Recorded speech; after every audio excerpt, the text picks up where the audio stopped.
Sont ces informations, la nouvelle donne de cette réforme des retraites. Voici les indispensables avec Quentin Bérichel. Bonsoir Quentin. Bonsoir David. Bonsoir. Donc on s'interrogeait sur la volonté d'Emmanuel Macron effectivement de faire cette réforme ou d'y renoncer. Eh bien, cette semaine, il l'a indiqué, Emmanuel Macron, finalement, il veut y aller et il veut même y aller vite. Oui, il l'a confié lundi aux journalistes lors de la réunion de l'association de la presse présidentielle. C'est une de ces fameuses séquences off où les journalistes ne doivent pas divulguer les propos du président, sauf qu'en sortant, évidemment, tout sort. Emmanuel Macron est clair. Si on pense qu'il faut l'unanimité pour bouger, on ne fait jamais rien. Selon ses propos rapportés par le journal Le Monde, il va même plus loin et indique que cette réforme rentrera en vigueur dès l'été prochain. Voilà, donc cette réforme serait faite très vite. On ne va pas parler de la méthode, parce que là, il y a aussi tout un débat. Est-ce que ce sera un article rajouté dans la loi de financement, le projet de loi de finances de la sécurité sociale? Ça, c'est autre chose. Ça, c'est un autre débat. L'information qui nous intéresse, c'est le contenu de cette réforme, parce qu'elle ne sera donc pas la même, sauf surprise, que celle qui est annoncée depuis des mois. Oui, souvenez-vous de la promesse de campagne du candidat Emmanuel Macron. Le recul de l'âge légal apparaissait inéluctable. Écoutez. Moi, je veux le faire progressivement. J'ai donné un horizon qui est à 2030. Vous n'allez pas faire 65 ans en 2023. Vous allez faire en âge légal 62 ans et 4 mois. Okay. En 2024, vous allez faire 62 ans et 8 mois. Puis vous allez faire en 2025 63 ans. Puis vous allez faire en 2063 ans et 4 mois. Si je mène tout ça jusqu'à 2027 ou 2028, je peux tout à fait s'arrêter avant et dire on fait une clause de revoyure. Ça fait partie des sujets. Voilà, donc il parle bien du recul de l'âge légal de la retraite à 64 ou 65 ans. Mais aujourd'hui, cette piste a du plomb dans l'aile. Emmanuel Macron l'explique également lundi. C'est au gouvernement de choisir entre âge légal et allongement de cotisation, rapporte le Canard enchaîné aujourd'hui. En mai dernier, la Première ministre Elisabeth Borne avait déjà donné une première indication au JDD. Le rapport de l'âge légal n'est pas un totem. Autrement dit, cette piste du recul de l'âge légal n'est plus privilégiée. Aujourd'hui, c'est bien l'allongement de la durée de cotisation qui est envisagé pour faire travailler plus longtemps les Français. Expliquons. Aujourd'hui, pour toucher une retraite à taux plein, il faut avoir travaillé 41 ans et 9 mois. Depuis la loi Touraine, en vigueur depuis 2020, cette durée de cotisation augmente de 3 mois tous les 3 ans. Prenons un exemple très concret. En 2023, un travailleur âgé de 62 ans devra travailler 42 ans pour avoir sa retraite à taux plein. 12 ans plus tard, en 2035, au même âge, il faudra travailler 43 ans pour cette même retraite à taux plein. Emmanuel Macron souhaite accélérer ce calendrier. La piste la plus probable, augmenter d'un trimestre tous les 2 ans au lieu de 3 ans aujourd'hui. Pourquoi Emmanuel Macron choisit-il finalement, alors en termes diplomatiques, on dit ce sera l'une ou l'autre, mais enfin quand on dit ce sera l'une ou l'autre, quand on a beaucoup insisté sur l'une et qu'on voit que ça fâche tout le monde, c'est bien qu'on va privilégier l'autre. Pourquoi est-ce qu'il choisit finalement cette option, Quentin? Parce qu'il la juge plus juste. Dans le cas de l'allongement de la durée de cotisation, on prend en compte l'âge d'entrée dans la vie active. Ce n'est pas le cas pour le recul de l'âge légal qui pénalise ceux qui ont commencé à travailler tôt. Elle manque de justice, note Sacha Houillet, député Renaissance, président de la commission des lois. La deuxième raison, c'est qu'Emmanuel Macron a besoin de soutien pour faire passer la loi, notamment d'un syndicat, la CFDT. Or, le syndicat réformateur s'est toujours opposé fermement à un recul de l'âge légal. Laurent Berger l'a redit jeudi chez nos confrères d'RTL. Le report de l'âge légal de départ en retraite, c'est mettre le feu au pays. C'est non maintenant et ce sera toujours non. Merci Quentin. Alors question simple d'abord, je m'adresse à vous Dominique. Est-ce que vous accréditez cette idée que les 64 ou 65 ans, bref, cette variable de l'âge légal de départ, c'est mort? Et est-ce que c'est une bonne nouvelle de privilégier la durée de cotisation? Alors, vous avez raison de dire, et Quentin a parfaitement raison de dire, que la durée de cotisation est une piste sérieuse qui n'existait pas dans le programme présidentiel d'Emmanuel Macron et qu'elle est sur la table. Je ne mettrai pas ma main à couper que l'âge a totalement disparu des radars. Je crois que le sujet a encore été largement discuté ce matin en petit déjeuner entre la Première ministre et un certain nombre de hauts responsables de la majorité, par exemple François Bayrou. Des parlementaires ont été également reçus par le directeur de cabinet de Matignon, et le sujet de l'âge, je crois, est toujours sur la table. Pourquoi ? Parce qu'à l'Élysée, on explique que jouer uniquement sur la durée de cotisation, ça n'a pas beaucoup d'effets financiers.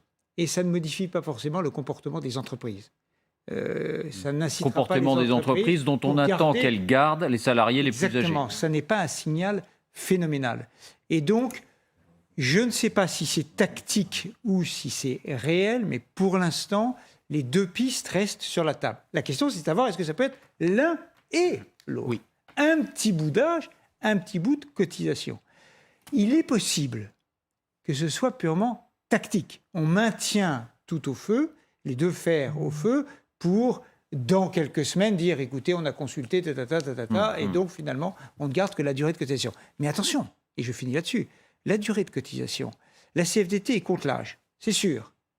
Est-ce qu'il n'a pas besoin impérativement de la CFDT oui, pour cette réforme ? Lors de son, me rappelait mon confrère Étienne Lefebvre des Échos, lors du dernier congrès de la CFDT, il y a quelques mois, ils ont décidé, noir sur blanc, que la CFDT s'opposerait à l'allongement de la durée de cotisation. Donc Laurent Berger ne peut pas engager le syndicat. On a toujours entendu Laurent Berger dire l'âge, c'est non, la durée de cotisation qui est plus juste. Lors de son dernier congrès, ça a été ni l'un ni l'autre. Donc, attention. Bon, est-ce que vous n'avez pas le sentiment, vous, Pascal, que c'est... Non, je ne crois pas. Ces quelques mots semblent régler son compte à la piste de l'âge. Non, je ne crois pas, parce que vous prenez aujourd'hui l'âge de départ moyen. C'est 62 ans et 7-8 mois. Une mesure à 63 ans pourrait mettre tout le monde d'accord. Je parie. Mais du coup, il n'aurait pas d'intérêt financier. Alors, un petit intérêt financier, si on ajoute une accélération de l'agenda Touraine, si en effet, comme l'explique Quentin, on passe d'un trimestre travaillé tous les 3 ans à un trimestre travaillé en plus tous les 2 ans, mais on n'a pas l'effet plein d'une mesure de report de l'âge légal qui rapporte entre 10 et 15 milliards chaque année. Maintenant, il faut dire les choses aussi assez clairement. Il n'y a pas péril en la demeure, c'est-à-dire qu'il n'y a pas de problématique immédiate. On sait que la situation financière des caisses de retraite, elle s'apprécie sur le temps long. Alors, ça repose sur la productivité, mais sur il l'a fait pour la d'autres quantité, motifs, la qualité de travail. Non, mais moi, je vois pas Emmanuel Macron renoncer à ça. Je le vois pas, si vous voulez, capituler en race campagne sur la question de l'âge. Il y a peut-être une problématique de dignité syndicale chez Laurent Berger. Il y a aussi une problématique de dignité présidentielle chez le président de la République. Donc, je parlerai plutôt sur les deux. Je voudrais simplement rappeler les au deux passage... en même temps. Oui, je voudrais simplement rappeler au passage, comme le rappelait ce matin l'Institut Molinari, que le corps a oublié les 33 milliards d'euros que l'État verse chaque année. Le Conseil d'orientation des retraites dans son évaluation financière. Pour financer le déficit du régime de ses propres agents. Donc en réalité, la situation n'est pas aussi brillante. Voilà. Les chiffres qui ne sont pas fameux devraient être encore réévalués. Voilà. Laurence, pour vous, est-ce qu'une réforme, quand je dis pour vous, je ne parle pas à la représentante du Parti socialiste, mais je parle à une gauche, voilà, à la gauche, est-ce que ce serait acceptable de rallonger la durée de cotisation en renonçant à l'âge légal ? Écoutez, la question que je me pose, la première, c'est pourquoi Emmanuel Macron, si ce n'est pour des raisons de dignité, comme ça vient d'être évoqué, choisit le moment dans lequel on est, qui est un moment quand même difficile, parce que la Première ministre, en même temps, annonce des augmentations inéluctable des prix de l'énergie, parce qu'elle annonce qu'on va devoir baisser le chauffage et faire des économies. Déjà, on a un pays qui est sous tension. Quel besoin y a-t-il d'aller aujourd'hui rallumer la guerre des retraites? Réponse d'Emmanuel Macron. C'est la seule voie par laquelle on peut réformer un peu l'État-providence. Mais... qui a été particulièrement généreux depuis 2 ans. Il y a le corps, le Conseil d'orientation des retraites, dit qu'il y a 10 à 25 ans de déficit devant nous. Hein, oui, mais déjà... Il n'a pas inventé ça. Déjà, la réforme Touraine a quand même allongé la durée de cotisation. Quand même, aujourd'hui, pour les jeunes qui sont nés en 82, parce que vous avez raison de dire, la question des retraites, elle se voit à moyen terme. C'est pas les bénéfices ne sont pas immédiats. On a perdu 3,5 milliards d'euros au mois de juillet, sans que ça ne fasse n'émeuve personne, quand le gouvernement a décidé de supprimer la redevance télé. Moins 3,5 milliards d'euros décider à ce moment-là de recettes dans les caisses de l'État. Donc j'ai bien compris qu'on cherche de l'argent. Mais ça, c'est pas de l'argent frais, c'est pas de l'argent immédiat. Un jeune né en 82, déjà aujourd'hui, il prendra pas sa retraite avant 65 ans. C'est 65 ans pour un jeune né en 82. Donc déjà, l'âge de la retraite, il est de fait reculé dans la vraie vie des gens. Et il est reculé durablement. Mais on dit qu'on est, malgré Autant le tout... porter légalement à 63 ou 64, donc ça n'aurait aucune conséquence, c'est ça que vous nous dites. Non, ce que je veux dire, c'est que le prévisionnel fait qu'aujourd'hui, il n'est pas utile, si ce n'est pour des raisons idéologiques, pour des raisons politiques, d'allumer la mèche des retraites. D'autant que quand le président de la République dit on ne peut pas attendre le consensus pour gouverner, mais là, c'est quasiment le consensus face à lui. Sauf peut-être s'il est sur la durée de cotisation. Mais même, je vois pas, comme ça a été rappelé, la CFDT a évolué sur ses positions, parce que cette affaire de retraite s'est mal passée pendant les 5 ans précédents. Et puis aussi, parce qu'il y a un ensemble de signaux. En fait, on a l'impression que le président de la République passe en force. Mais il passe en force à l'égard du pays. Mais il y a eu 2 ans de consultation sur cette réforme des retraites pendant son premier quinquennat. Oui, mais alors, il n'y a rien qui est sorti de cette consultation, puisque de toute façon, ce qui avait été discuté dans la concertation n'est pas ce qui était sur la table après. Donc, on n'est pas dans je rappelle, vous c'était dites la c'est retraite pas à le point. moment. C'était la retraite à point qui a été mise en discussion. La retraite à point est disparue aujourd'hui. Et vous, Claire? Là, on a un peu l'impression que c'est la réforme maudite quand même, en effet. Entre eux, elle a très mal démarré, elle était mal préparée. Il y a eu la sortie de route de Jean-Paul Delevoye qui était chargé de la concertation. Personne ne s'y attendait. Il a été condamné parce qu'il n'avait pas déclaré, conflit d'intérêts. Donc tout ça nous amène aujourd'hui. Il faut rappeler aussi que l'Union européenne en fait exige aux pays qui ont bénéficié du plan de relance de faire des réformes. Donc ça s'inscrit aussi à mon sens là-dedans. C'est-à-dire que la réforme des retraites que Emmanuel Macron a voulu comme la pierre de touche vraiment de son édifice réformateur, il la met aussi là, il la remet sur le tapis parce qu'il y a cet arrière-plan. Mais je voudrais revenir sur ce que disait Dominique du signal. Moi, vraiment, ça me paraît incroyable, ce sujet, cette discussion. J'ai l'impression qu'il y a un impensé, et j'en arrive à me dire que c'est même délibéré, de ne pas parler du sujet, donc de travailler plus, sans dire que pour travailler plus, il faut quand même avoir des jobs. C'est-à-dire, ça paraît tout Là, on ne bête, manque pas de job. Non, mais je veux dire, Les entreprises ont tellement de mal à embaucher. Non, Le mais taux les jobs d'emploi des seniors. Alors, le je taux voudrais vous d'emploi, oui, rappeler c'est ça. quand même, parce que c'est Et il évolue avec le Regarde, je recul vais de l'âge de faire départ à la ça. retraite Regarde, bien depuis sûr. 20 ans. Mais j'ai été regarder quand même les chiffres. Le taux d'emploi des seniors en France, il est à peu près de 7 points inférieur à la moyenne de l'Union européenne. Et pour les 60-64 ans, ceux qui sont employés représentent 28,1% contre 40,5% dans l'Union européenne. Donc il y a quand même quelque chose là qui se passe et qu'il faut... Claire, il y a une c'est explication. C'est que l'âge dans de la l'Union retraite. européenne, l'âge légal de départ est plutôt à 65 ans. Et on a observé mécaniquement que plus on relève l'âge légal de départ, plus le taux d'emploi Ce qui est en assez fin, logique. en fin de vie professionnelle, si Bien vous sûr. voulez, augmente. Et là, Voilà, ce qui- c'est tout bête. Mais vous m'enlèverez pas qu'il y a quand même un problème. Non, mais il y a un France. problème en France. Et oui. que j'ai aussi l'impression qu'on nous présente, en tout cas d'un point de vue extérieur, ce sujet comme un petit peu un choix individuel. C'est un peu comme pour le vélo. On ne peut pas faire du vélo s'il n'y a pas de piste cyclable. Donc là, il ne s'agit pas de se dire que les gens vont... Alors ok, bien sûr, je pense qu'il y a beaucoup de gens qui ont envie de travailler plus. Puis il y a... Alors ceux qui n'auront pas envie de travailler jusqu'au bout, et ben finalement, ça sera un choix individuel. Et puis non, c'est pas ça. La question, c'est une question collective. Il faut que donc il y ait un contexte qui permette effectivement que ce travail se poursuive jusqu'à un certain point, on verra ça à la question de l'âge. Mais donc cette dimension de la réflexion, je trouve qu'elle est absolument obérée.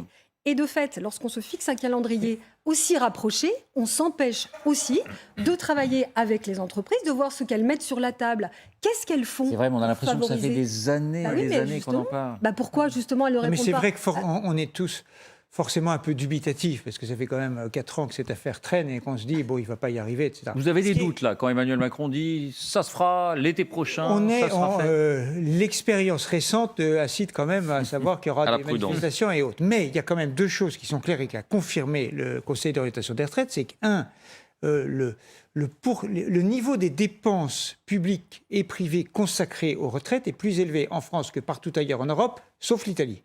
Et la France est le pays de l'OCDE, c'est-à-dire les grands pays développés, où la durée passée à la retraite, le temps passé à la retraite, est le plus long. Donc nous sommes atypiques. On peut penser que c'est très bien, on peut penser que c'est très mal, mais nous sommes manifestement atypiques. Il y a non pas un impensé, mais Emmanuel Macron et notamment le ministère des Finances ont quand même en tête une chose liée à la réforme des retraites, qui est que ça n'est pas possible qu'il n'y ait pas de crise financière dans les années qui viennent.